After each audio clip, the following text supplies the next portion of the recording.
नमस्कार, आपण पाहताय कोकणचं नंबर 1 महाचॅनल कोकण सात लाईव्ह. बातमीपत्रात आपलं स्वागत. सुरुवात करूया हेडलाईन्सनं. नमस्कार, आपण पाहताय कोकणचं नंबर 1 महाचॅनल कोकण सात लाईव्ह. बातमीपत्रात आपलं स्वागत. सुरुवात करूया हेडलाईन्सनं. हेडलाईन्सचे प्रायोजक आहेत टायझर प्रेझेंटिंग सॅटिन स्टेट शर्ट्स. जिल्हा परिषद पंचायत समिती नगर परिषदा निवडणुकीसाठी आरक्षण सोडत जाहीर, दिग्गजांना फटका. सहकार चळवळ वृद्धिंगत होण्यासाठी प्रत्येक तालुक्यात मिळावे, मनीष तळवी यांची घोषणा. आणि बातमी कोकण सात लाईव्हची हमी इम्पॅक्टची. कारिवडे वासियांना मिळाला हक्काचा पूल. हेडलाईन्सचे प्रायोजक आहेत टायझर प्रेझेंटिंग सॅटिन स्टेट शर्ट्स. आता पाहूया सविस्तर बातम्या. रासायनिक खतांच्या व कीटकनाशकांच्या अतिवापरामुळे जमिनींचे आरोग्य बिघडले. यावर फक्त एकच उपाय, ऊर्जित शाश्वत जीवाणू समृद्ध सेंद्रिय खत. शेतकरी मित्रांनो, शाश्वत हे खत सर्व फळझाडे, फुलझाडे, ऊस, हळद, भाजीपाला इत्यादी सर्व पिकांसाठी उपयुक्त आहे. शाश्वत खताच्या वापराने पिकांच्या मुळांची लांबी व संख्या वाढते. शेतकरी बंधूंसाठी ऊर्जित शाश्वत जीवाणू खत वाढविल शेतकऱ्यांची आर्थिक पत. काजवा शेतकरी सेवा केंद्र पंढूर. मालवण, सावंतवाडी आणि वेंगुर्ले नगर परिषद निवडणुकीसाठी आज आरक्षण सोडत काढण्यात आली. पाहूयात या आरक्षण सोडतीत कोणाला फायदा आणि कोणाला तोटा झालाय. आगामी मालवण नगर परिषद निवडणुकीच्या पार्श्वभूमीवर आज मामा वरेरकर नाट्यगृहात आज आरक्षण सोडत पार पडली. प्रांताधिकारी वंदना खरमाळे, तहसीलदार अजय पाटणे आणि मुख्याधिकारी संतोष जिरगे यांच्या उपस्थितीत ही आज आरक्षण सोडत प्रक्रिया पार पडलेली. आणि यावेळी सर्वपक्षीय पदाधिकारी आणि कार्यकर्ते यावेळी आरक्षण काय पडते याकडे साऱ्यांचे लक्ष लागून होते. तर आज मालवण नगर परिषदेचे जे काय प्रभागने आरक्षण आहे त्यामध्ये आपण पाहू शकतो की प्रभाग क्रमांक 1 अ मध्ये सर्वसाधारण, प्रभाग 1 ब मध्ये नागरिकांचा मागास प्रवर्ग महिला, प्रभाग क्रमांक 2 सर्वसाधारण, प्रभाग क्रमांक 2 ब मध्ये सर्वसाधारण महिला, प्रभाग क्रमांक 3 अ अनुसूचित जाती. हे आरक्षण ओबीसी आरक्षण ज्यावेळी लागू होण्या अगोदर प्रभाग क्रमांक 3 चे आरक्षण अनुसूचित जाती हेच लागलेलं होतं, तेच आता कायम राहिलेलं आहे. तर 3 ब मध्ये सर्वसाधारण महिला, प्रभाग क्रमांक 4 अ मध्ये सर्वसाधारण, 4 ब मध्ये सर्वसाधारण महिला, प्रभाग क्रमांक 5 अ सर्वसाधारण, 5 ब मध्ये सर्वसाधारण महिला, प्रभाग क्रमांक 6 अ नागरिकांचा मागास वर्ग प्रवर्ग, 6 ब मध्ये सर्वसाधारण महिला, प्रभाग क्रमांक 7 अ नागरिकांचा मागास वर्ग प्रवर्ग, 7 ब मध्ये सर्वसाधारण महिला, प्रभाग क्रमांक 8 मध्ये सर्वसाधारण, 8 ब मध्ये नागरिकांचा मागास प्रवर्ग महिला, प्रभाग क्रमांक 9 अ मध्ये सर्वसाधारण, 9 ब मध्ये सर्वसाधारण महिला, प्रभाग क्रमांक 10 मध्ये 10 अ सर्वसाधारण आणि 10 ब मध्ये नागरिकांचा मागास प्रवर्ग महिला, असे हे आरक्षण पडलेले आहे. या आरक्षणाचा फटका हा माजी नगरसेविका शिला गिरकर यांना बसलेला आहे. त्या प्रभागामध्ये प्रभाग क्रमांक 1 ब मध्ये नागरिकांचा मागास प्रवर्ग महिला हे आरक्षण पडलेले आहे. तर राजू वराडकर, माजी उपनगराध्यक्ष राजू वराडकर यांचा प्रभाग क्रमांक 6 मध्ये नागरिकांचा मागास प्रवर्ग पडलेला आहे. त्यामुळे ओबीसी आरक्षणाचा फटका हा राजू वराडकर यांना बसलेला आहे. प्रभाग क्रमांक 7 मध्ये ते निवडून आले होते गेल्या वेळी, मात्र आता प्रभाग क्रमांक 8 मध्ये त्यांना सर्वसाधारण आरक्षण पडलेलं आहे. त्या ठिकाणी या प्रभाग क्रमांक त्यांना बदलावा लागण्याची शक्यता आहे.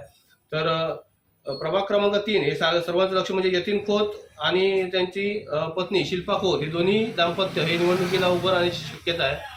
त्यामुळे प्रभाग क्रमांक 3 ही सर्वसाधारण महिला राहिल्यामुळे शिल्पा खोत यांना संधी मिळू शकते, त्यांचा प्रश्न मार्गी लागणार आहे. तर यतीन खोत हे प्रभाग क्रमांक 4 मध्ये निवडणूक लढवणार आहेत.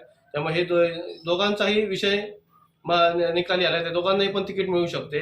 त्या अशा प्रकारचे हे आरक्षण आहे. त्यामुळे आता खऱ्या अर्थाने या नगर परिषद निवडणुकीच्या प्रचाराला आणि खऱ्या अर्थाने कार्यकर्त्यांची चाचपणी, कोण नवीन उमेदवार, सर्व पक्षांमध्ये काय होणार, शिंदे गट आणि भाजप, शिंदे गटात कोण कुठचा नगरसेवक किंवा किती पदाधिकारी जातात हे अद्यापही फायनल झालेलं नाही आहे.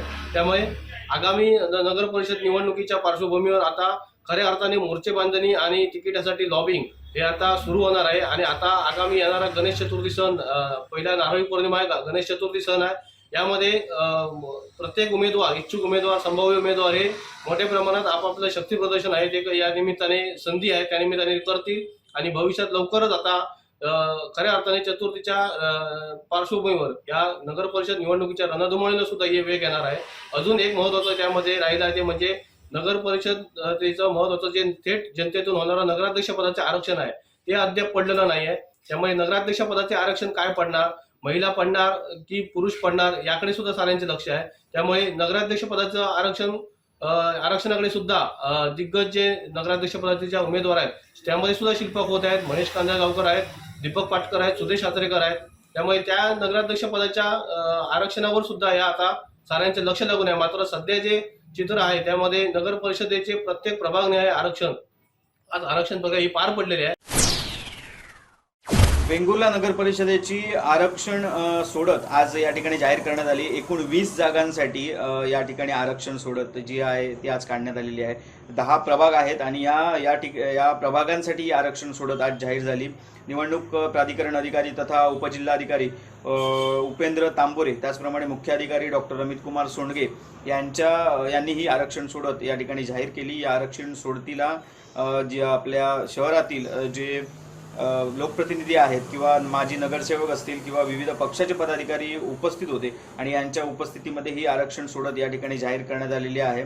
दरम्यान या आरक्षण सोडतीचा एकंदरीत विचार करता शहरामध्ये काही जे विद्यमान नगरसेवक होते यांचे मार्ग जे आहेत ते पुन्हा निवडणुकीला उभं राहण्याचे जे मार्ग आहेत ते मोकळे झालेले आहेत. दरम्यान काही नगरसेवकांना या ठिकाणी त्यांच्या वॉर्डमधून दुसरा वॉर्ड या ठिकाणी शोधावा लागणार आहे उभं राहण्यासाठी. त्यामुळे जवळजवळ ही जी निवडणूक आहे ती उत्सुकतेची, सगळ्यांनाच उत्सुकतेची बनलेली आहे की कशा प्रकारची निवडणुकीमध्ये पुढच्या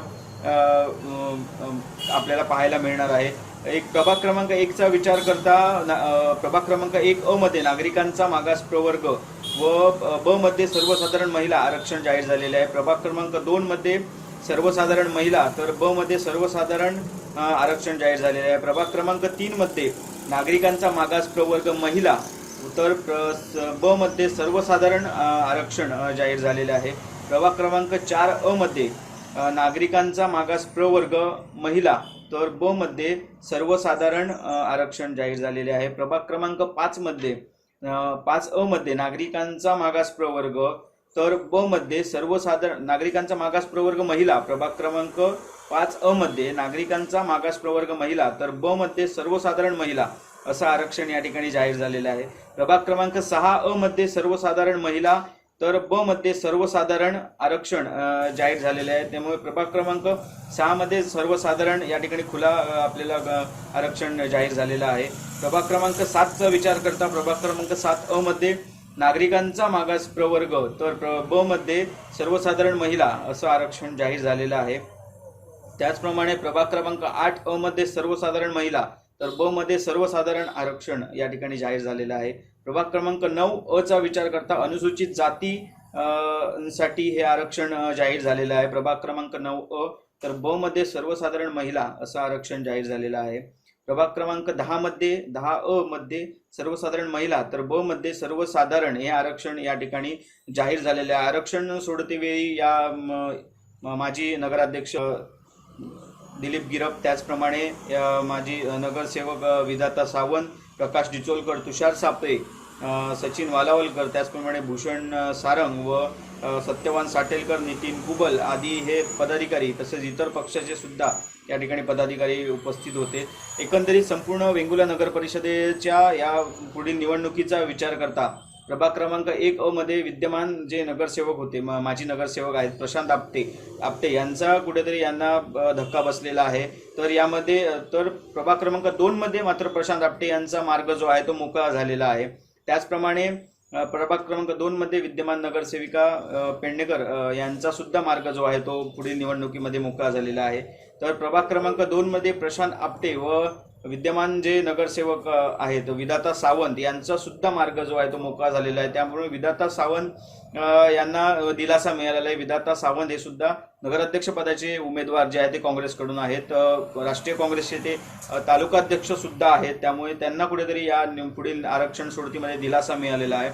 प्रभाग क्रमांक 3चा विचार करता 3 मध्ये शीतल आंगचेकर यांना कुठेतरी धक्का बसलेला आहे. शीतल प्रभाग क्रमांक 3 मध्ये तर या ठिकाणी कुबा गावडे यांचा मार्ग जो आहे तो प्रभाग क्रमांक 3 मध्ये मोकळा झालेला आहे. शीतल आंगचेकर या धडाडीच्या नगरसेविका, भाजपच्या नगरसेविका म्हणून त्यांनी मागील 5 वर्षात काम पाहिलेलं आहे. मात्र आता सध्या आरक्षण सोडतीमध्ये त्यांना कुठेतरी त्या प्रभाग क्रमांक 3 मध्ये धक्का बसलेला आहे. प्रभाग क्रमांक 4चा विचार करता या ठिकाणी जे भाजपचे नगराध्यक्ष पदाचे उमेदवार समजले जातात ते म्हणजे सुहास गौंडळकर यांचा सुद्धा मार्ग जो आहे तो प्रभाग क्रमांक 4 मध्ये मोकळा झालेला आहे. त्याचप्रमाणे याच प्रभाग क्रमांक 4 मध्ये शिवसेनेचे शहर प्रमुख अजित राऊळ असतील किंवा भाजपचे या ठिकाणी दाजी परब असतील, त्याचप्रमाणे वृंदा गौंडळकर आणि अस्मिता राऊळ, वृंदा गौंडळकर यांना मार्ग मोकळा झालेला आहे. मात्र यामध्ये विद्यमान ज्या उपनगराध्यक्ष होत्या किंवा विद्यमान नगरसेविका होत्या अस्मिता राऊळ यांना या प्रभागामध्ये धक्का बसलेला आहे आरक्षण सोडतीमध्ये. तर सुहास गौंडळकर असतील किंवा या ठिकाणी अजित राऊळ असतील यांचा मार्ग कुठेतरी या ठिकाणी मोकळा झालेला आहे. आणि या प्रभाग क्रमांकामध्ये पुढील काळात काय लढत होते हे पाहणे तेवढंच उत्सुकतेचं बनणार आहे. कारण दरम्यान प्रभाग क्रमांक 5 मध्ये माजी नगराध्यक्ष प्रसन्ना कुबल जे आता सुद्धा या नगराध्यक्ष पदाचे दावेदार आहेत किंवा ते नगराध्यक्ष पदासाठी या ठिकाणी प्रयत्न करताना आपल्याला पाहायला मिळणार आहे. त्यांचा मार्ग या प्रभाग क्रमांक 5 मध्ये मोकळा झालेला आहे. त्याचप्रमाणे याच प्रभागामध्ये कुठेतरी सुनील डुबे सुद्धा आपलं जे शिवसेनेचे उपजिल्हा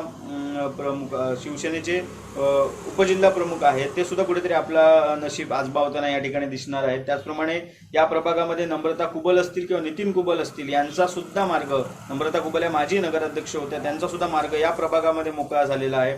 तर विद्यमान ज्या नगरसेविका होत्या कृतिका कुबल यांना या प्रभागामध्ये धक्का बसलेला आहे आणि या प्रभागामध्ये त्यांना धक्का बसलेला आहे. 6 नंबरच्या प्रभागाचा विचार करता विद्यमान नगराध्यक्ष दिलीप गिरप यांना दिलासा मिळालेला आहे. हे या 6 नंबरमधून आपलं नशीब या ठिकाणी आजमावू शकतात पुन्हा एकदा आणि त्यांना या ठिकाणी दिलासा मिळाला तर प्रकाश डिचोलकर त्याचप्रमाणे नागेश गावडे यांचा 6 प्रभागामधून मार्ग जो आहे तो मोकळा झालेला आहे. 6 प्रभाग हाही प्रभाग या ठिकाणी पुढील काळात जी निवड होणार आहे ही पाहणी तेवढंच उत्सुकतेचं बनणार आहे. 7 मध्ये नागेश गावडे यांना धक्का बसलेला आहे. 7 हा नागेश गावडे यांचा प्रभाग 7 हा बालेकिल्ला होता त्यामध्ये त्यांना धक्का बसलेला आहे. मात्र खोबरेकर ज्या आहेत स्नेहल खोबरेकर यांना सुद्धा पुन्हा संधी या प्रभागामध्ये त्या आजमावू शकतात.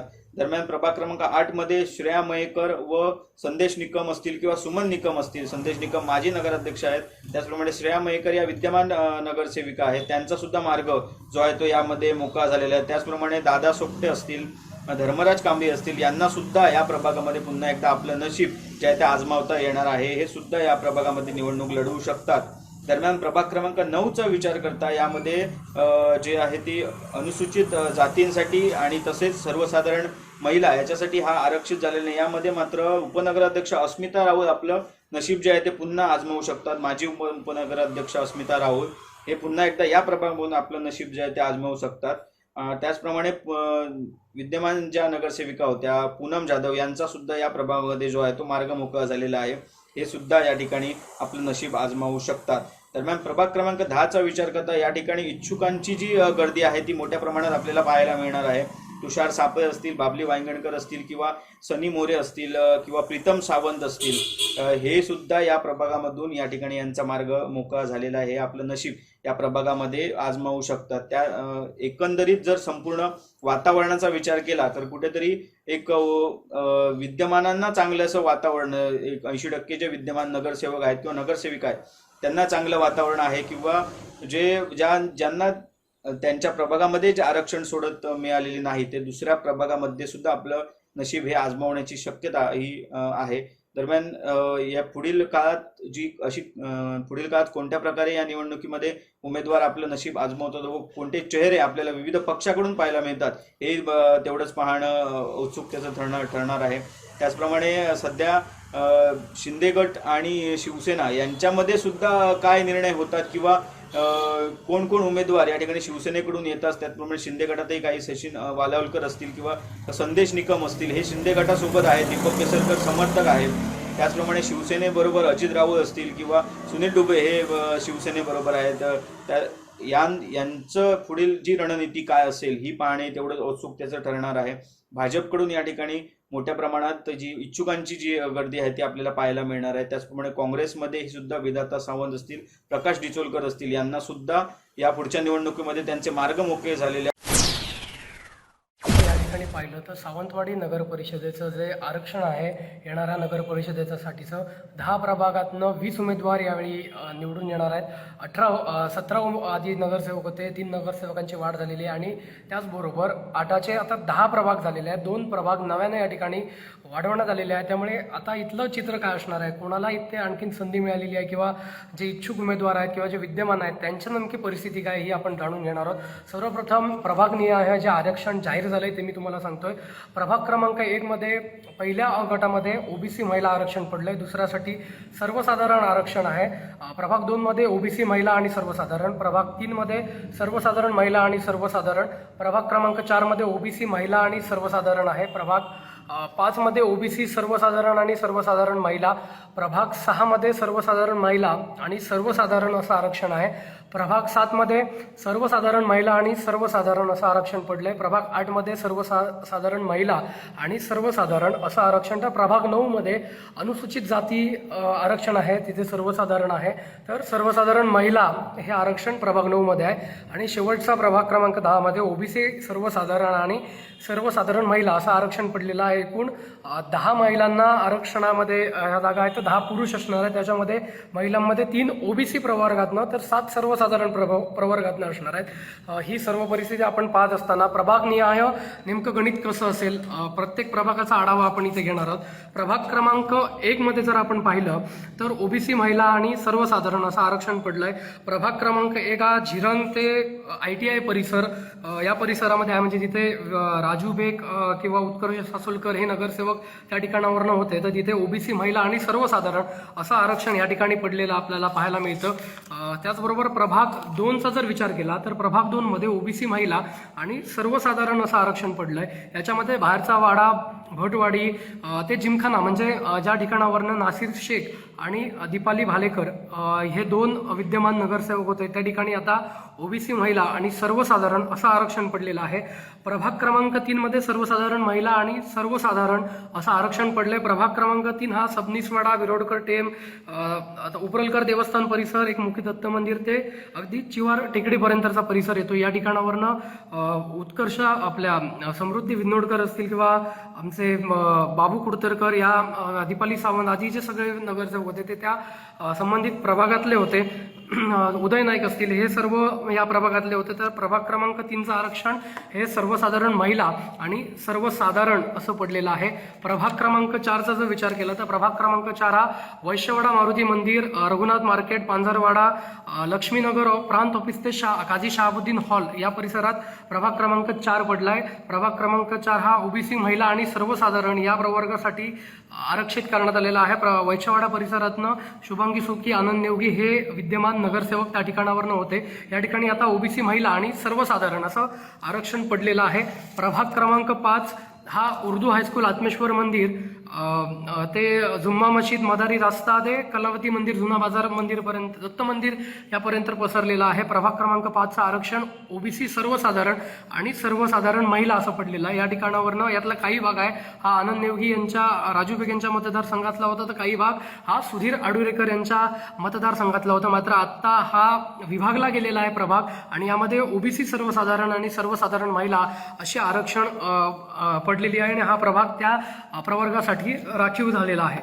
प्रभाग क्रमांक 6चा जर विचार केला तर सर्वसाधारण महिला आणि सर्वसाधारण असं आरक्षण आहे. होळीचा खुंट, निंबाळकर पीर, मिलाग्रीस हायस्कूल, जनरल जगन्नाथराव भोसले विद्या मंदिर ते सालेवाड्याचं मारुती मंदिर, म्हणजे जिथनं सुरेंद्र बांदेकर आणि अनारोजीन लोबो हे विद्यमान नगरसेवक होते किंवा सुधीर रावडेकरांचा काही मतदारसंघ आहे तो प्रभाग क्रमांक 6 मध्ये येतो. आणि सद्यस्थितीत तिथनं सर्वसाधारण महिला आणि सर्वसाधारण असं आरक्षण पडलेलं आहे. त्यामुळे या ठिकाणी ही आता उमेदवार कोण असणार याकडे सर्वांचं लक्ष लागलेलं आहे. प्रभाग क्रमांक 7चा जर विचार केला तर प्रभाग क्रमांक 7 हा मध्यवर्ती नगर परिषदेच्या एरियातला प्रभाग आहे. कळसुलकर इंग्लिश स्कूल, मच्छी मार्केट, हॉटेल मँगो परिसर ते अगदी मोती तलाव परिसरातला हा परिसर आहे. इथनं अन्नपूर्णा कोरगावकर ह्या नगरसेविका होत्या, तर सुधीर आरोडेकर यांचाही काही मतदारसंघ या प्रभाग क्रमांक 7 मध्ये आहे. आणि इथे आता आरक्षण पडलंय सर्वसाधारण महिला आणि सर्वसाधारण, त्यामुळे इथे सुद्धा आता संधी निर्माण झालेली आहे. काही जे नव्याने प्रभाग निर्माण झालेले आहेत त्याच्यामध्ये 7 नंबर प्रभाग हा नव्याने निर्माण झालेला प्रभाग आहे, जो मध्यवर्ती ठिकाणी आहे. प्रभाग क्रमांक 8 जर पाहिला तर राजवाडा उपजिल्हा रुग्णालय परिसर, हेल्थ फार्म, खासकीलवाडा, महादेव भाटले आयुर्वेदिक कॉलेजचा जो परिसर आहे, उदय नाईक इथनं नगरसेवक होते, किंवा म्हणजे 3 नगरसेवक त्या ठिकाणी होते. परिमल नाईक होते, भारती मोरे होत्या, दीपाली वाडकर होती. यांच्यात या सगळ्यांचा मतदारसंघ असणारे काही भाग या प्रभागात गेलेला आहे. जर 8 नंबरचं जर आपण गणित पाहिलं तर 8 नंबरमध्ये सध्या सर्वसाधारण महिला आणि सर्वसाधारण असं आरक्षण पडलेलं आहे. प्रभाग क्रमांक 9चा जर विचार केला तर जिल्हा कारागृह, आंबेडकर उद्यान, श्रमवीर कॉलनी ते जुस्तीन नगर, तेलियावाड पर्यंतचा हा परिसर आहे. या ठिकाणी अनुसूचित जातीसाठी आरक्षण पडलेलं आहे आणि सर्वसाधारण महिला, अनुसूचित जातीमधून पुरुष किंवा महिला हे दोघंही अर्ज दाखल करू शकतात. त्यामुळे हा एक प्लस पॉईंट 9 मध्ये आहे. इथनं ज्या वाडकर होत्या, दीपाली वाडकर या तिथनं विद्यमान नगरसेविका होत्या, माधुरी वाडकर या नगरसेविका होत्या. प्रभाग क्रमांक 10चा विचार केला तर हा एक नवीन प्रभाग निर्माण झाला आहे, ज्याच्यामध्ये तहसील कार्यालय, जिल्हा परिषद बांधकाम विभाग, वन विभाग परिसर, तसंच अगदी सर्वोदय नगर, गणेश नगर पर्यंतचा परिसर आपण पाहिला तर इथनं परिमल नाईक यांचा हा काही मतदारसंघ आहे. तिथनं भाजपचे अजय गोंदावले सुद्धा इच्छुक होते. मात्र या ठिकाणी जर पडलेलं आरक्षण आपण पाहता ओबीसी सर्वसाधारण या ठिकाणी आरक्षण पडलं आणि सर्वसाधारण महिला असं आरक्षण पडलं. त्यामुळे आता जे इच्छुक तिथले बरेचसे आहेत, बरीचशी मंडळी या 10ही प्रभागातनं इच्छुक आहे. कोणाला फायदा किंवा कोणाला तोटा असं आत्ता सद्यस्थितीत आपण म्हणू शकत नाही, कारण मागच्या वेळी जे 8 प्रभाग होते त्या प्रभागातनं असणाऱ्या नगरसेवकांची संख्या ही 17 होती आणि आता 10 प्रभाग होऊन 20 नगरसेवक हे नगर परिषदेवर निवडून येणार आहेत. थेट नगराध्यक्ष हा निवडला जाणार आहे. ज्या पद्धतीनं नवं शिंदे आणि फडणवीसांचं सरकार निर्णय घेतोय त्यावर या सगळ्या गोष्टी अवलंबून असतील आणि नगरविकास खातं ठरवणार आहे की नगराध्यक्ष पद आरक्षण तेही जाहीर होईल. त्यावेळी कळेल की नगराध्यक्ष कुठल्या प्रवर्गासाठी आरक्षित होतंय. त्यामुळे या सर्व गोष्टींकडे आपली नजर असणार. पण आत्ताची सगळ्यात मोठी आणि महत्त्वाची बातमी अशीच आहे की सगळं आरक्षण जाहीर झालेलं आहे. प्रत्येक प्रभागातनं प्रत्येक उमेदवार हे इच्छुक आहेत. जे विद्यमान नगरसेवक प्रत्येक प्रभागातले होते त्यांचे प्रभाग हे फुटलेले आहेत. अर्धे मतदारसंघ वेगवेगळ्या प्रभागात गेल्यामुळे आता तिढाही निर्माण झालेला आहे. त्यामुळे आरक्षण तर जाहीर झालंय. सर्वोच्च न्यायालयाचा निकालही सकाळी आपण पाहिला. त्यामुळे येत्या काळामध्ये सर्व चित्र आहे ते स्पष्ट होणार असून ज्या पद्धतीनं आपण पाहतोय तर 10 महिला आणि 10 पुरुष हे सावंतवाडीच्या नगर परिषदेमध्ये येत्या काळामध्ये आपल्याला नव्यानं स्वागत होताना त्यांचं कोण जनता कोणाला निवडून देते, कोणाला आपलं लोकप्रतिनिधित्व करण्याची संधी देते, जे विद्यमान आहेत त्यांना पुन्हा संधी देत आहेत का, किंवा विद्यमानांचा पत्ता यात कटही होण्याची शक्यता काही ठिकाणी निर्माण झालेली आहे. आणि हा मुद्दा जो आहे तो पक्ष पातळीवर असणार आहे, कारण सर्वसाधारण आरक्षण ज्या ठिकाणी पडलंय त्या ठिकाणी ओबीसी प्रवर्गातले पण काही उमेदवार आहेत जे तिथे विद्यमान आहेत. त्यामुळे त्यांच्याबद्दलचा निर्णय जो आहे तो पक्ष आणि त्यांचे नेते घेताना आपल्याला पाहायला मिळेल. त्यांचा देखील कस या निमित्तानं नेत्यांचा लागणार आहे. ही संपूर्ण सगळ्यांना नाराजी होऊ नये, नाराजी पसरू नये हे मोठं आव्हान त्यांच्यासमोर असणार आहे. एकंदरीतच लवकरच हे 20ही नगरसेवक हे सावंतवाडीच्या नगर परिषदेत आपल्याला पाहायला मिळणार आहे. सावंतवाडीची जनता कोण नवे 20 चेहरे आणि विद्यमान किती जणांना पुन्हा संधी देते हे आगामी काळातच पाहायला मिळेल. विनायक गावस, कोकण 7 लाईव्ह, सावंतवाडी. संपूर्ण कोकणसह जगभरातील ताज्या घडामोडी सर्वात प्रथम पाहण्यासाठी कोकणचं नंबर 1 महा चॅनल कोकण 7 लाईव्हचं यूट्यूब चॅनल सबस्क्राईब करा आणि लेटेस्ट अपडेटसाठी बेल आयकॉन क्लिक करा.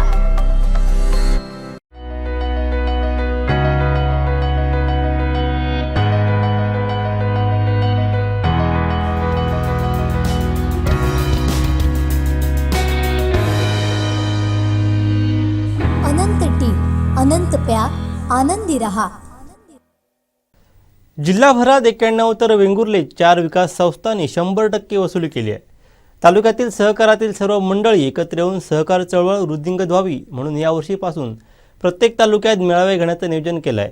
विकास संस्थांनी कर्ज वाटप व वसुली अशा सर्वच बाबतीत आघाडीवरती राहावं असं आवाहन जिल्हा बँकेचे अध्यक्ष मनीष दळवी यांनी वेंगुर्ले येथे केलं आहे. पाहूयात.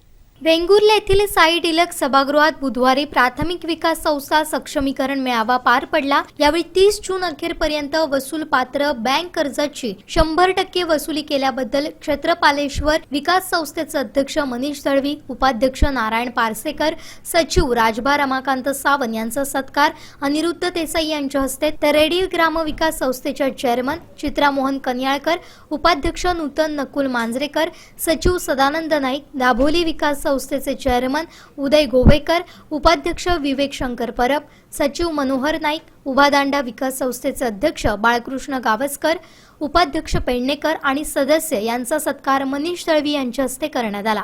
तसेच 100% जवळपास पोहोचलेल्या पाल विकास संस्था, मातोंड विकास संस्था, सातेरी विकास संस्था वेंगुर्ला, केळूस विकास संस्था, मापण विकास संस्था, वेंगुर्ले ग्रुप विकास संस्था या 6 विकास संस्थांचे चेअरमन, उपाध्यक्ष, सचिव, संचालक यांचाही गुलाब पुष्प देऊन सत्कार करण्यात आला. यावेळी जिल्हा बँक अध्यक्ष मनीष दळवी यांनी उपस्थितांना मार्गदर्शन केलं. मेळाव्यात व्यासपीठावर जिल्हा बँकेच्या माजी संचालिका प्रज्ञा परब, जिल्हा बँकेचे कार्यकारी अधिकारी अनिरुद्ध देसाई, क्षेत्र वसुली सरव्यवस्थापक दयानंद लोकेगावकर, कर्ज विभाग प्रमुख श्री वरक, संगणक संस्था प्रमुख श्री हडकर, तालुका विकास अधिकारी भागेश बागायतकर, विकास अधिकारी दत्तात्रय आजगावकर आदी उपस्थित होते. जिल्ह्याभरामध्ये 91 विकास संस्थांनी 100% वसुली जिल्हा बँकेची झालेली आहे आणि 100% त्यांनी परतफेड 30 जून अखेर केलेली आहे. खरं म्हणजे 100% वसुली जिल्हा बँकेची झाली आणि आम्ही सन्मान केला म्हणजे ती विकास संस्था सक्षम आहे असा त्याचा काही अर्थ बाळगणं काही अपेक्षित मला तरी नाही. याचं कारण असं आहे की जेव्हा आपण विकास संस्था म्हणून काम करतो, सगळीच मंडळी बुजुर्ग आहेत, सगळीच मंडळी विकास संस्थांमध्ये अनेक वर्षानुवर्ष काम केलेली आहे, परंतु ते करत असताना आज आपल्या तालुक्यामध्ये म्हणजे जेव्हा मी जिल्हा बँकेमध्ये आपल्या सगळ्यांचा प्रतिनिधी म्हणून तिथे निवडून गेलो आणि त्याच्यानंतर जिल्हा बँकेचा चेअरमन म्हणून जेव्हा काम बघायला लागलो तेव्हा असं माझ्या लक्षात आलं की अन्य अनेक तालुके असे आहेत की जे विकास संस्थांच्या मोठ्या प्रमाणामध्ये उलाढाल आहेत आणि त्या पटीत जर बघितलं तर आमच्या तालुक्याचा क्रमांक हा क्रमांक 7 लागतो. 8 तालुक्यामध्ये वेंगुर्ल्याचा क्रमांक हा विकास संस्थांच्या उलाढालीमध्ये, विकास संस्थांच्या 23 विकास संस्थांच्या सगळ्याच कामकाजामध्ये आमचा क्रमांक 8 लागतो. आणि एवढा जर आपला बॅकलॉग असेल तर मला असं वाटतं की आज म्हणून आम्ही असं ठरवलं की सन्मान करत असताना सगळ्यांनाच त्या त्या तालुक्याच्या ठिकाणी जावं, सगळ्याच विकास संस्थांच्या संचालकांना एकत्र बोलवावं, आपली नेमकी जबाबदारी काय आहे. कारण या ठिकाणी ज्या विकास संस्थांनी 100% कर्ज परतफेड केली त्यात जर 91 विकास संस्थांना आपण बोलवलं, त्यांच्या चेअरमन, व्हाईस चेअरमन आणि सचिवांना बोलवून जर आम्ही हेड ऑफिसला सत्कार केला तर ते सगळी जी चर्चा आहे ती फक्त त्यांच्याच पर्यंत राहणार आहे. त्यामुळे हुशार मुलांबरोबर काही ढ मुलांना सुद्धा ते हुशार का झाले, त्यांनी का मार्क्स जास्त मिळवले याची माहिती समजा त्याच्या मागच्या विद्यार्थ्यांना मिळाली तर कदाचित ती प्रगती ती मुलं सुद्धा पुढे भविष्यात पुढे येऊ शकतात. आणि तशाच पद्धतीने आपण असा विचार केला की या वर्षीपासून आपण प्रत्येक तालुक्याच्या ठिकाणी हा सत्काराचा कार्यक्रम घ्यावा. प्रत्येक तालुक्यामधल्या सगळ्याच विकास संस्थांचे सगळ्या संचालकांना एकत्र करावं, जेणेकरून तुम्हाला आपण विकास संस्थांमध्ये आता नवीन किती चेहरे निवडून आले, किती प्रतिनिधित्व लोक करतायत हे तुम्हाला त्या निमित्ताने समजावं, तुमच्या एकमेकांमध्ये त्या संदर्भातली चर्चा व्हावी आणि सहकार उद्दीपक होण्यासाठी आणि सहकारी विकास संस्था उद्दीपक होण्यासाठी, त्यांचं कामकाज वाढण्यासाठी तुमच्यामध्ये असलेल्या एकमेकांना जाणवत असलेल्या समस्यांची चर्चा आपापसात जर झाली तर निश्चितपणे त्याच्यातून भविष्यामध्ये काही चांगले मार्ग निघू शकतात, चांगले पर्याय उपलब्ध होऊ शकतात, अडचणी आपल्याला समजून येऊ शकतात. आणि म्हणूनच हा आपण विकास संस्थांच्या अनेक अडचणींची माहिती आहे. खरं म्हणजे आज आम्ही तालुक्यामध्ये जर बघितलं तर 23 विकास संस्थांच्या माध्यमातून फक्त 21 कोटी रुपयाचं कर्ज वितरण या तालुक्यामध्ये होते आणि त्याच्यामधलं 20 कोटी 55 लाख रुपये हे फक्त शेती पीक कर्ज आपण वाटतो. याचा अर्थ असा आहे की शेती पीक कर्ज हे फक्त आपल्याला विकास संस्थांच्या माध्यमातून द्यावं लागतंय म्हणून आपण तेवढी जबाबदारी पार पाडतोय. त्याच्या व्यतिरिक्त जर मध्यम मुदतचं जर आपण आकडेवारी बघितली तर आपल्याला आपण थक्क होऊन जा की आपल्या तालुक्यामध्ये 23 विकास संस्थांच्या माध्यमातून फक्त 43,93,000चं कर्ज हे मध्यम मुदत स्वरूपाचं वितरण होत आहे. आणि जर एवढी आकडेवारी जर आपली खाली असेल आणि एवढ्या कमी प्रमाणामध्ये जर आपण कर्ज वितरण करत असू तर आपल्या विकास संस्था सक्षम होणार त्या कसा? आता काही विकास संस्थांकडे आपल्याकडे धान्य दुकानं चालू आहेत म्हणून धान्य दुकानात ती सुद्धा मागच्या 3-4 वर्षांमध्ये जे काही मोठ्या प्रमाणामध्ये कमिशन वाढलंय म्हणून आपली ती नफ्यात आहे. नाहीतर 4 वर्षापूर्वीची परिस्थिती अत्यंत वाईट होती. आणि म्हणून आपल्या सगळ्यांनाच सांगतो की पुढच्या वर्षभरानंतर पुन्हा एकदा सगळ्याच धान्य दुकानांची परिस्थिती मागच्या सारखी होणार आहे. ही गोष्ट तुम्ही कोणी विसरू नका. आणि त्यामुळे आपल्याला जर वर्षभरामध्ये एक ठराविक रक्कमीचा आपल्याला नफा मिळवायचा असेल तर आपल्याला ह्या सगळ्या चौकटीच्या बाहेर जाऊन काहीतरी नवीन करावं लागेल. नवीन जबाबदाऱ्या घ्याव्या लागतील, नवीन योजना समजून घ्याव्या लागतील आणि त्या योजना आपल्याला जिल्हा बँकेच्या माध्यमातून लागणारा त्याच्यासाठीचा पतपुरवठा उपलब्ध करून तो शेतकऱ्यांपर्यंत योग्य पद्धतीने पुरवावा लागेल.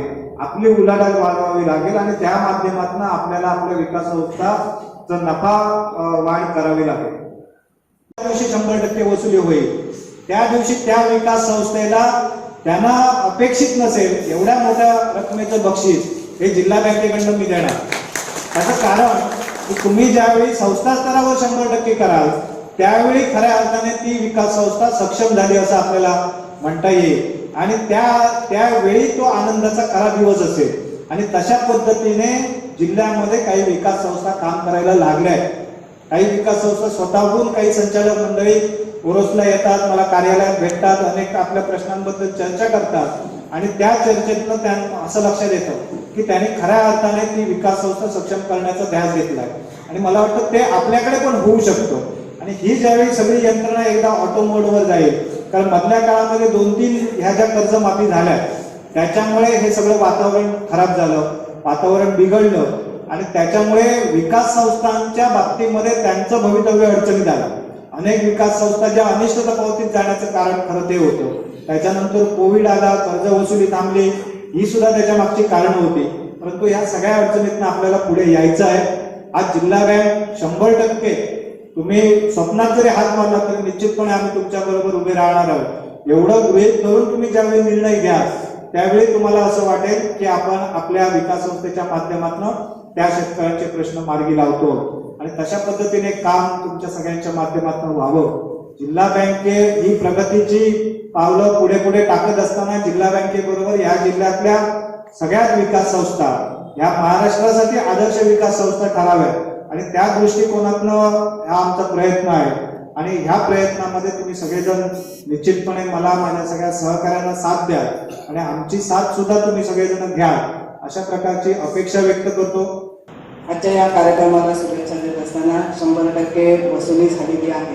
त्या संस्थांचा सन्मान झालेला आहे आणि इतर संस्थांचा पण झालेला आहे. परंतु अध्यक्ष महोदय, काही संस्था किंवा काही उद्योग जे अडचणीत आहेत ते का अडचणीत आहेत ते थोडासा त्याचा आपल्या अधिकाऱ्यांच्या मार्फत अभ्यास व्हावा आणि त्यांनाही या सगळ्या प्रक्रियेत सहभागी होता यावं अशा प्रकारची आपणाला विनंती करते. आणि बँकेचं यापूर्वी मी संचालक होते, आता मी संचालक नसले तरी इथे बसलेली आहे आणि आपले तरुण अभ्यासू असे अध्यक्ष आपल्याला लाभलेले आहेत. आपल्या जिल्ह्याला त्याचा खूप चांगला उपयोग होईल आणि आपण सर्वांनी त्याचा उपयोग करून घ्यायचा आहे अशा प्रकारची आपणा सर्वांना विनंती करते. अध्यक्षांना जरा आमच्याकडे तालुक्याकडे झुकतं माप द्यावं अशी विनंती करते. ज्या 100% संस्थांनी आपला संस्थांनी भरणा केलेली आहे त्या संस्थांना या ठिकाणी बोलून त्यांचा जो सन्मान केला त्याबद्दल मी संस्थांच्या वतीने पहिले बँकेचे अध्यक्ष आणि त्यांच्या सर्व स्टाफचे मी अभिनंदन करते किंवा त्यांना धन्यवाद देते की त्यांनी या ठिकाणी आम्हाला बोलून आमचा जो गुणगौरव केला त्याबद्दल आम्ही धन्यवाद. परंतु हे करत असताना ज्या संस्था काही 100% पूर्ण होऊ नाही शकल्या, त्यांनी पण पुढच्या वेळी ह्याचं मार्गदर्शन किंवा याचा बोध घेऊन आपलं 100% करण्याचा प्रयत्न करावा.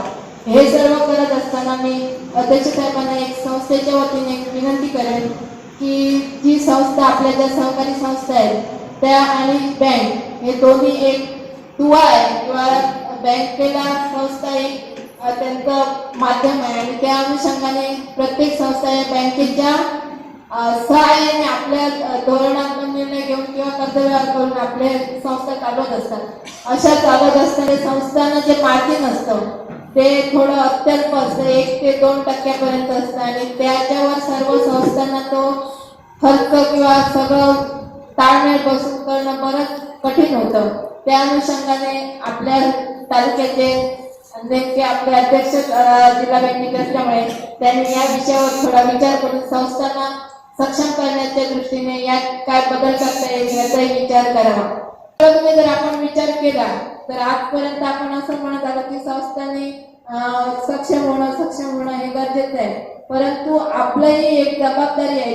ज्यावेळेला आपण चेअरमन किंवा आपण जे पदाधिकारी संचालक संस्थेवर निवडून जातो त्यावेळी आपली पण एक जबाबदारी असते की आपण पुढाकार घेऊन आपल्या संस्थेला जो काय व्यवसाय किंवा जे काय उपलब्ध करायचं असेल ते ठरवून आपण जर जिल्हा बँकेकडे गेलात किंवा आपण एक पाऊल पुढे घेतलात तर जिल्हा बँक नक्कीच आपल्याला एक हात पुढे घेऊन मदत करेल आणि तुम्हाला जे काय साध्य करायचं असेल ते जिल्हा बँक सहकार्य करेल. कारण आमचा हा अनुभव आहे. कारण आमची संस्था पूर्वी मला वाटतं 12.5 ते 13 लाखाच्या वर कर्जव्यवहार करत नव्हती, परंतु गेली 7 वर्ष आम्ही संस्थेवर आहोत. जवळजवळ 85 लाखापर्यंत आम्ही व्यवहार केलेला आहे.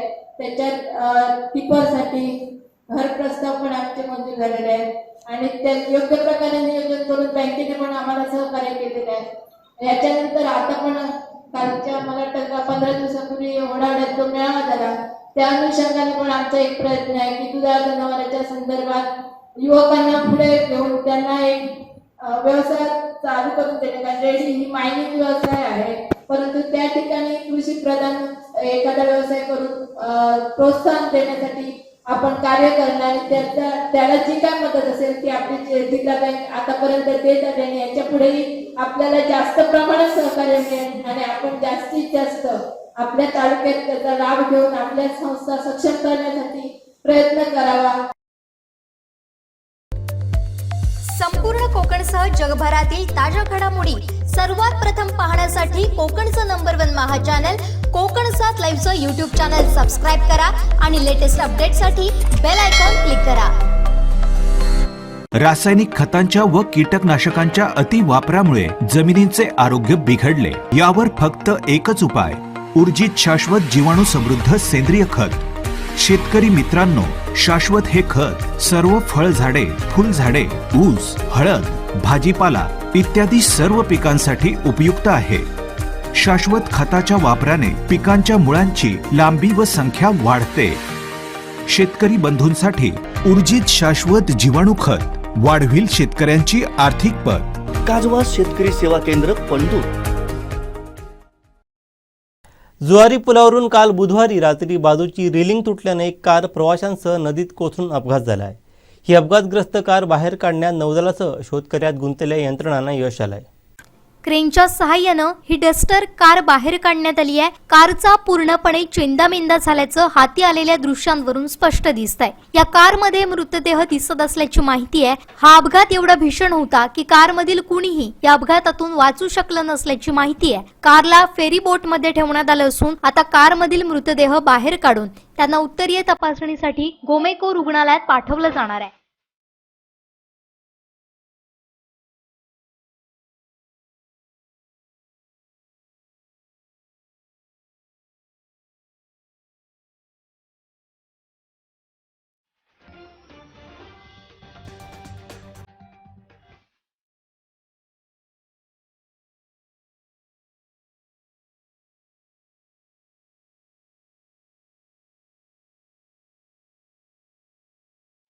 सकाळपासूनच या ठिकाणी बघ्यांची मोठी गर्दी पाहायला मिळते. झुवारी पुलावर रात्रीपासून अपघातग्रस्त कारसाठी शोधकार्य सुरू होतं, मात्र काळोख असल्यानं शोधकार्य सुरू ठेवण्यात अडचणी येत होत्या. दरम्यान तटरक्षक दल आणि नौदल ड्रायव्हरशी संपर्क साधण्यात आला होता. हे वाहन पणजीकडून मडगावच्या दिशेने येत होतं. या वाहन चालकानं पुलावर ब्रेक मारल्यानं त्यांच्या खुणा रस्त्यावर दिसत असून ती उजव्या बाजूला वळवल्याच्याही खुणा आहेत. आता ही अपघातग्रस्त कार बाहेर काढण्यात प्रशासनाला यश आलंय.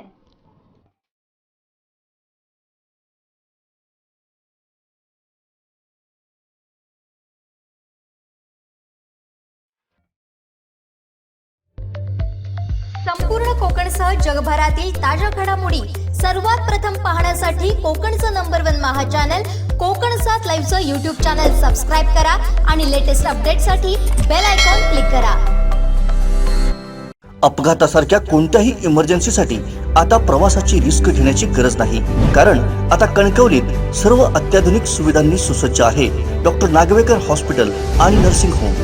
अत्याधुनिक ट्रॉमा केअर, अत्याधुनिक ambulance, trauma care surgeon, neurosurgeon उपलब्ध, रक्तपेढीची सुविधा, 20 किलोमीटर परिसरात ॲम्ब्युलन्सची मोफत सुविधा.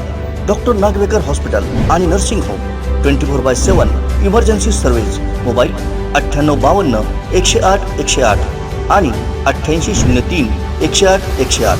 श्री स्वामी समर्थ भक्त परिवार जोगेश्वरी संचलित श्री स्वामी समर्थ मठ देवगड या ठिकाणी रविवार 7 ऑगस्टला संतांच्या पादुका दर्शन सोहळ्याचं आयोजन करण्यात आलं आहे. नमस्कार, मी आत्ता आहे हडपीडमध्ये श्री स्वामी समर्थांच्या दरबारात. माझ्या मागे पाहू शकता श्री स्वामी समर्थांचा मठ हडपीड येथील.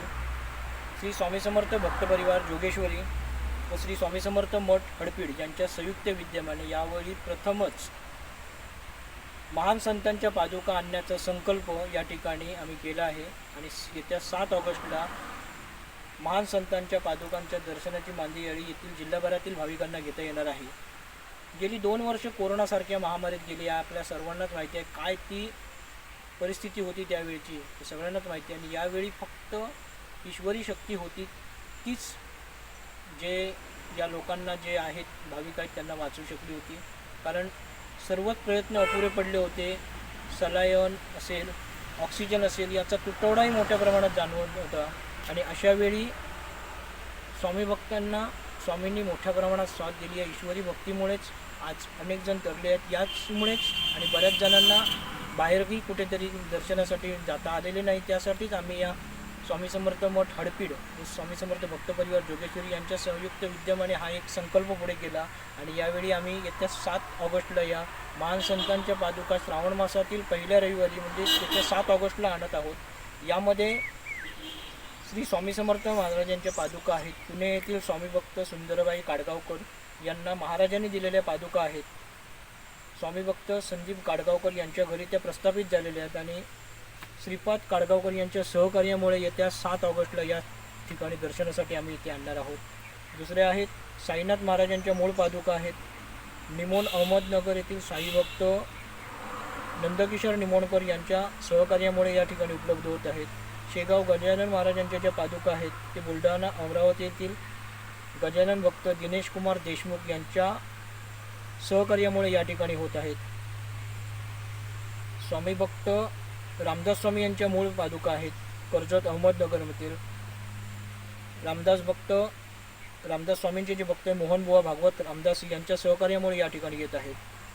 गगनबावडा येथील गगनगिरी महाराजांच्या पादुका आहेत संजयसिंह पाटणकर यांच्या सहकार्यामुळे येत आहेत. ते गजानन महाराजांचे गगनगिरी महाराजांचे पंतू आहेत, त्यांच्या सहकार्यामुळे या ठिकाणी येत आहेत. वासुदेव महाराज टेंबेस्वामी यांच्या मूळ पादुका कुडाळ मानगाव येथील दीपक सादले यांच्या सहकार्यामुळे या ठिकाणी उपलब्ध होत आहेत.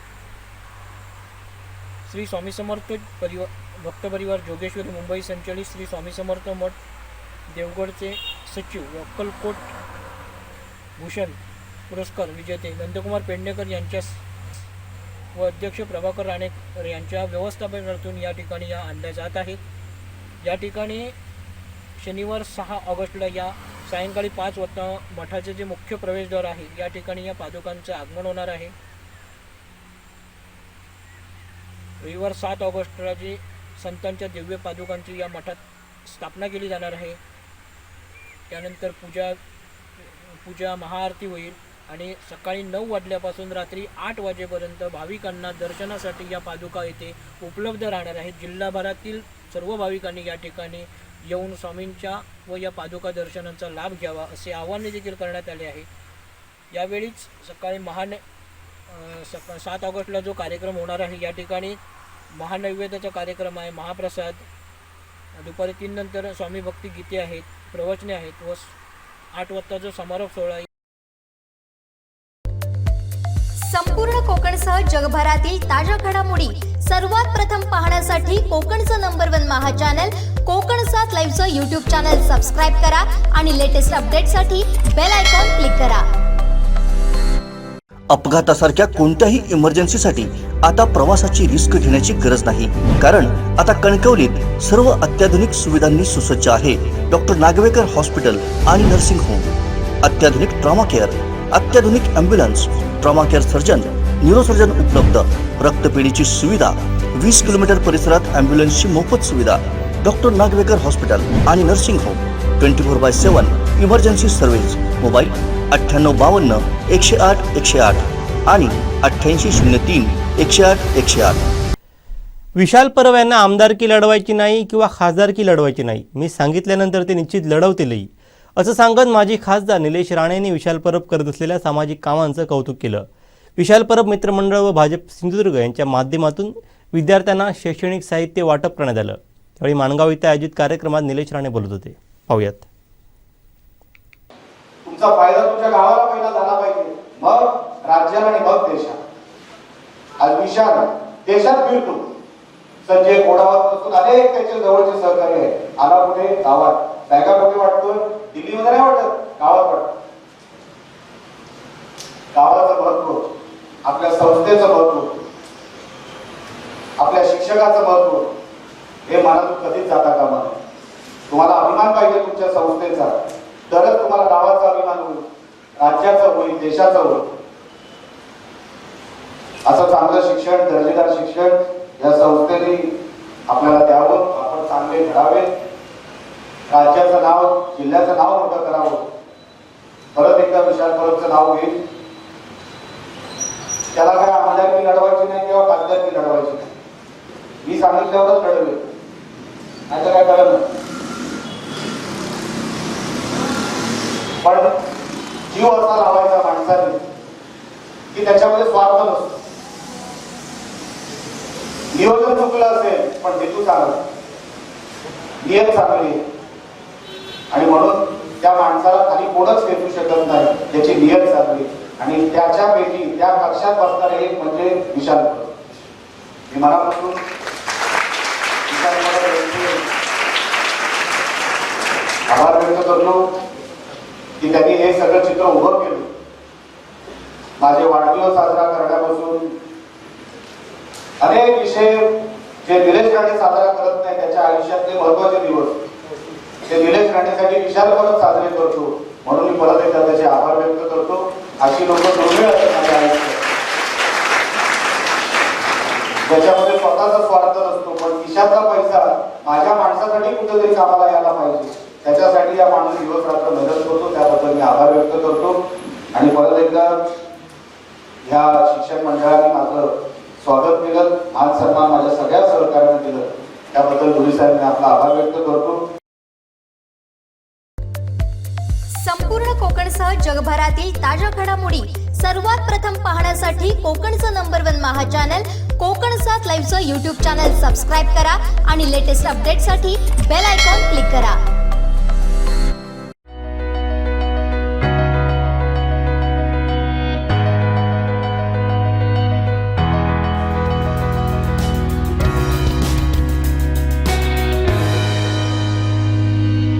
अनंत टी, अनंत प्यार, आनंदी रहा.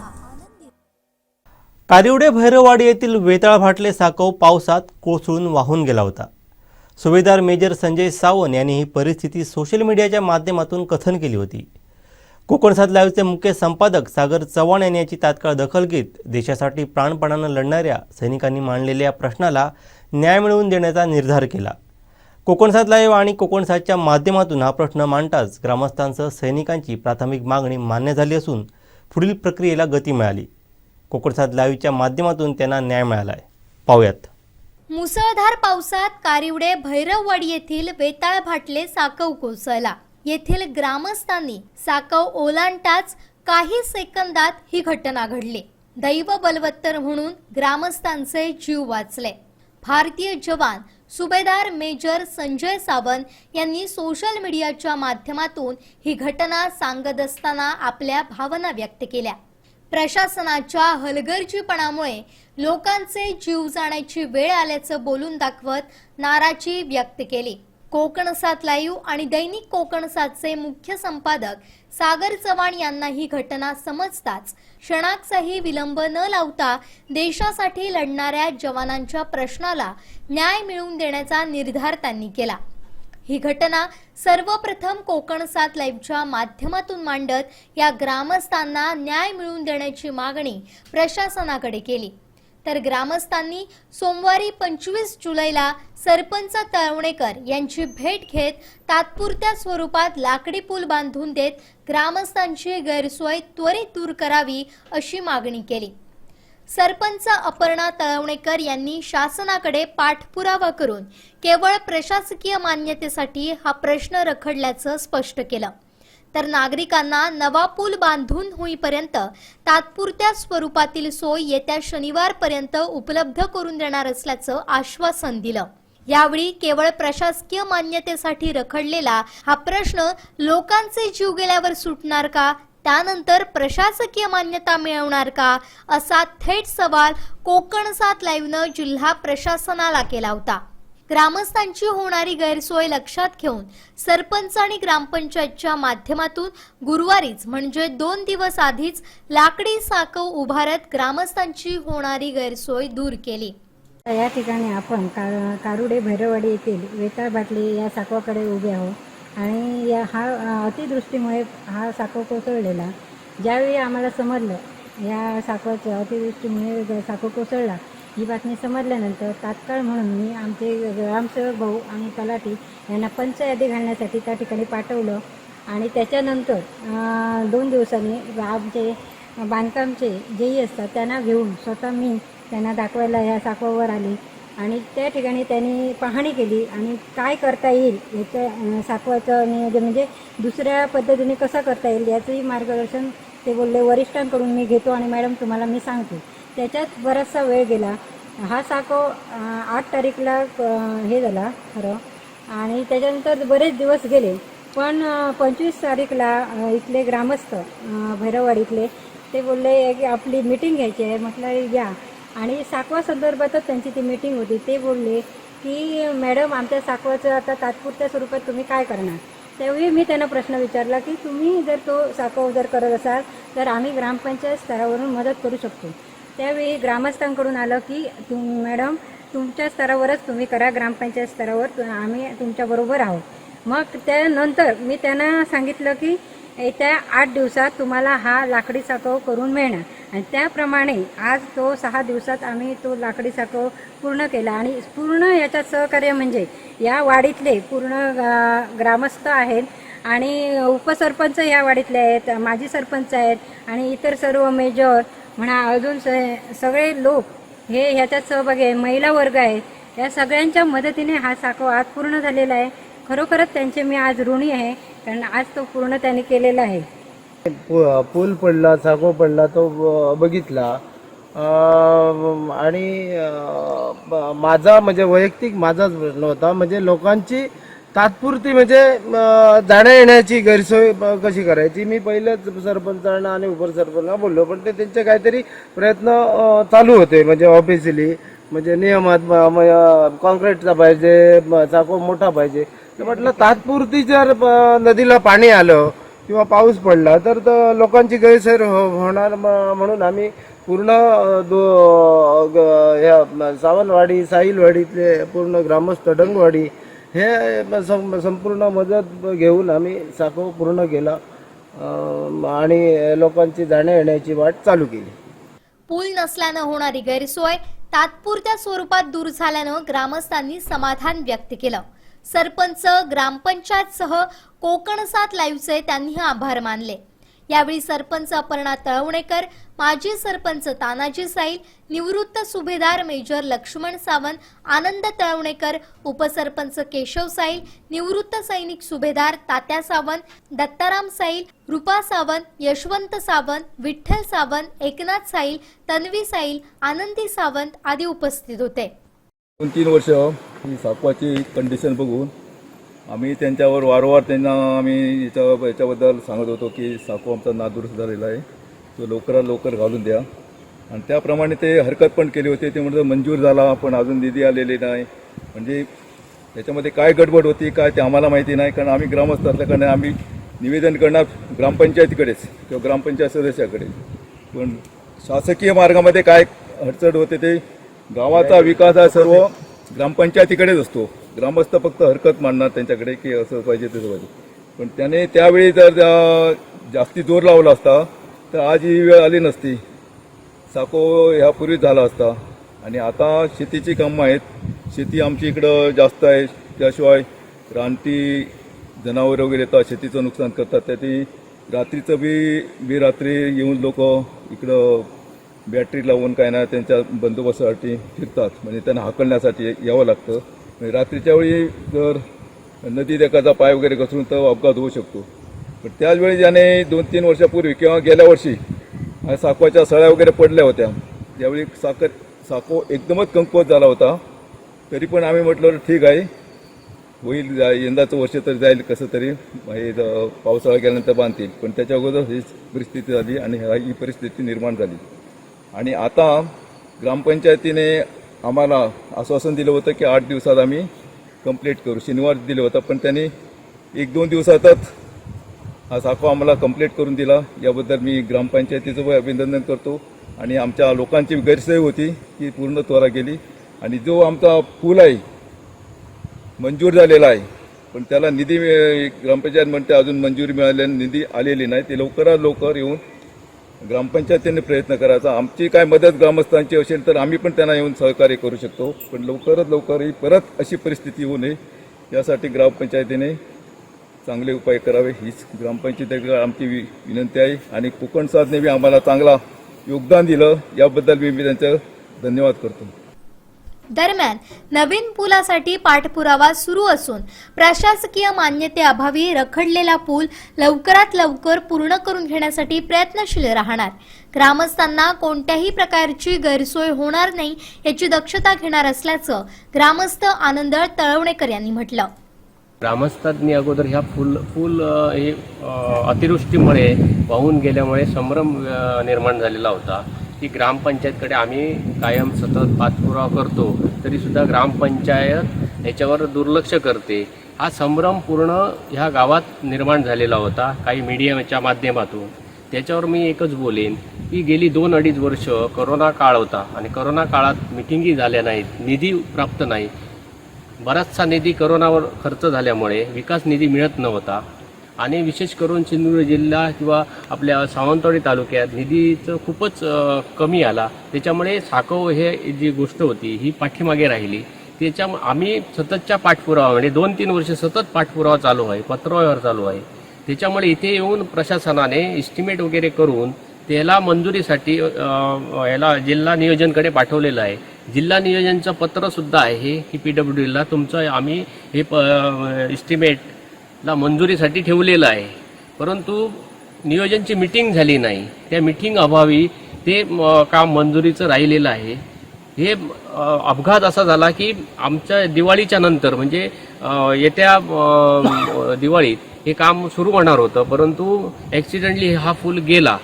परंतु ह्याला मंजुरी मिळाल्याच्या नंतर हा कॉन्क्रीटचा साकव होईल. त्यासाठी ग्रामपंचायत आम्ही आणि आमचे ग्रामस्थ यांना घेऊन आम्ही सतत जिल्हा नियोजनकडे आता कोण बसेल त्या पालकमंत्र्यांकडे सततचा पाठपुरावा करू आणि हा विषय मार्गी लवकरात लवकर लावू आणि इथल्या ग्रामस्थांचे होणारे हाल आम्ही थांबवू एवढंच सांगेन. धन्यवाद. तात्पुरत्या स्वरूपात लाकडी साकव उभारल्यानं ग्रामस्थांच्या येण्या जाण्याची सोय झाली आहे. या साकवावरून ये जा करणाऱ्या ग्रामस्थांसह महिलांच्या चेहऱ्यावरील भाव खूप काही सांगून गेले. या ठिकाणी जो आपण साकव पाहतोय हाच साकव काही दिवसांपूर्वी जो खाली आपण पडलेला पाहतोय, जो साखो नादुरुस्त झाला होता आणि इथल्या लोकांचे जीव थोडक्यात बचावले होते किंवा त्यांना नाहक त्रास सहन करावा लागत होता. कारिवडेमधले वेताळ भाटले हा इथला साखो होता. त्यानंतर इथले सुभेदार मेजर संजय सावंत यांनी हा प्रश्न सोशल मीडियाच्या माध्यमातून मांडला. कोकणसाद लाईव्हनं सर्वप्रथम हा प्रश्न उचलून धरला आणि त्यांना न्याय मिळवून देण्यासाठी प्रयत्न केला.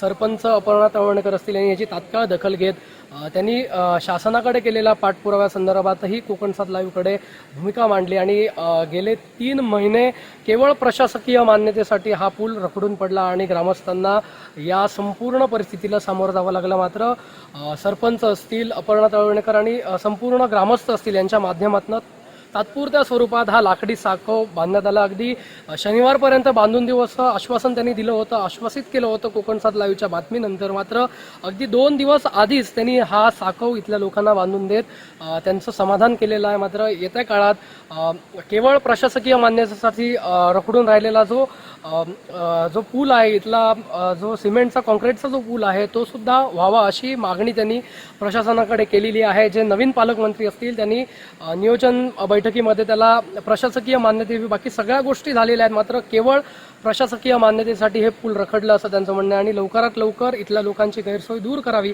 अशी मागणी सुद्धा या निमित्ताने केलं असून कोकणसाद लाईव्हचे देखील त्यांनी या ठिकाणी आभार मानलेले आहेत. आणि तात्पुरत्या स्वरूपात हा पूल या ठिकाणी ग्रामस्थांना उभारून देत असताना सरपंचांनी ग्रामस्थांचेही आभार व्यक्त केले, तर ग्रामस्थांकडनं सुद्धा कोकणसाद लाईव्ह आणि सरपंचांचेही आभार व्यक्त करण्यात आले.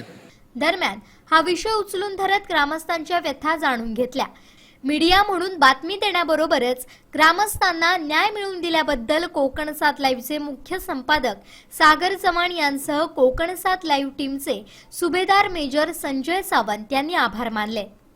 धन्यवाद कोकणसाद लाईव्ह, तसेच आपले कोकणचे सागर सर, विनायक सर, तसेच आपले ग्रामस्थ, भैरववाडीचे ग्रामस्थ, उपसरपंच, सरपंच यांचे सगळे मनापासून मी आज आभार मानतो की त्यांनी दिलेले आपले आश्वासनात पुरे केले. भैरववाडी ग्रामस्थांचे जे होत असलेले हाल, गेले 20 दिवस जी लढाई होती ती आज त्याने त्यांचे हाल बघून ते आज पूर्ण करून दिले. तात्पुरते का होईना पण त्यांनी त्यांच्या नजरेत पडले आणि त्याने पूर्ण करून दिले. त्याच्यासाठी मी परत एकदा सर्व कोकणसाद लाईव्हचे धन्यवाद करतो की त्याने आमच्या या लढाईला पुरेपूर साथ दिला आणि आमचा हा प्रश्न त्यांनी उचलून धरला आणि सर्व अधिकाऱ्यांपर्यंत पोहोचवला. आणि जसं ते महत्वाचा प्रश्न म्हणजे जो आता तर तात्पुरता करून दिला आहे त्याने, तात्पुरत्याने आम्ही ती मान्यता दिली आहे पूर्ण की 30 लाख रुपये सरपंच बोलले, तुमच्या माध्यमातूनच बोलले की 30 लाख रुपये मंजूर झालेले आहेत. तसे त्यांना विनंती आहे की हा तात्पुरता साखो झाल्यानंतर आता पावसाचे दिवस जातील, त्याच्यानंतर तो तात्पुरता साखो खायला करून परमनंट साखो ग्रामस्थांची सोय करून द्यावी ही त्यांच्याकडे माझी विनंती आहे. मी आपल्या माध्यमातून एक माझ्या गावातील लोकांना सांगू इच्छितो की गावातील विकास हा करायचा असेल तर गावातील आपसी राजकारण सोडून सगळे संघटित होऊन कोणतेही कार्य कराल त्याला यश नक्कीच येईल. हा एक त्याचा चित्रदागचा उदाहरण आहे, आता ते यशस्वी होण्याचं उदाहरण आहे. गेले 20 ते 25 दिवस मी प्रशासनाची बांधतो माझ्या गावातील लोकांना न्याय मिळावा म्हणून. यात माझं कुणाची वैयक्तिक वैर नाही की कुणाची काही वैयक्तिक स्वार्थ नाही. माझ्या सैनिकांना एकच शिकवायचे असते की म्हणजे सत्य आहे तिथे ठाम उभे राहा, मग समोरचा कोणी असो. प्रशासनाची आम्ही सर्वांनी लढा दिलाय, सर्वांना एकजूट केले आणि ती लढाई आज सक्सेस झाली अशी मला तरी वाटते. आणि प्रशासनाची एकच परत एक सांगणं आहे की जी आज तुम्ही आम्हाला दिलाय, न्याय दिलाय, तो माझ्या गावकऱ्यांना पूर्ण करून जे आश्वासन दिले ते पूर्ण करून द्यावे हीच माझी त्यांच्याकडे विनंती आहे. तसेच आमचे लोकांतील जो हाल असलेले उपसरपंच साहेब किंवा आमचे सरपंच साहेब यांना जर वाटत असेल मी वैयक्तिक माझ्या स्वतःसाठी लढत होतो तर माझं ती लढाई ना होती हे तुमच्या माध्यमातून मी सांगत त्यांना विचारतोय. गावातील प्रत्येक नागरिकाला ही माझी सांगा त्यांना की माझी स्वतःसाठी लढाई नाही, समाजासाठी किंवा समाजाच्या विकासासाठी लढाई होती, भैरववाडीच्या विकासासाठी लढाई होती आणि ती कायम चालू अशीच आहे. आणि असेच तुम्ही आम्हाला सहकार्य करत राहा. कोकण साहेबचे पुन्हा एकदा, कोकण साहेबचे पुन्हा एकदा, तसेच पुन्हा विनायक सर आणि खास करून आपले सागर सर हे माझे खास मित्र आहेत, त्यांचेही धन्यवाद. परत एकदा सरपंच साहेब, उपसरपंच साहेब यांचे आभार मानतो, धन्यवाद मानतो. आणि त्यांनी परत असे गावातील काही कार्यक्रम असतील, काही अडचणी असतील ते लोकांची दूर करावे हीच त्यांच्याकडे विनंती. जय हिंद, जय भारत, जय महाराष्ट्र, भारत माता की जय. एकंदरीत तात्पुरत्या स्वरूपात लाकडी साखो बांधून दिल्यानं ग्रामस्थांची गैरसोय दूर झाली असून केवळ प्रशासकीय मान्यतेसाठी रखडून पडलेला हा प्रश्न देखील जिल्हा प्रशासनानं तात्काळ मार्गी लावलाय. थोडक्यात कोकण 7 लाईव्ह म्हणजे इम्पॅक्टची हमखास हमी हे पुन्हा एकदा या निमित्तानं सिद्ध झालंय.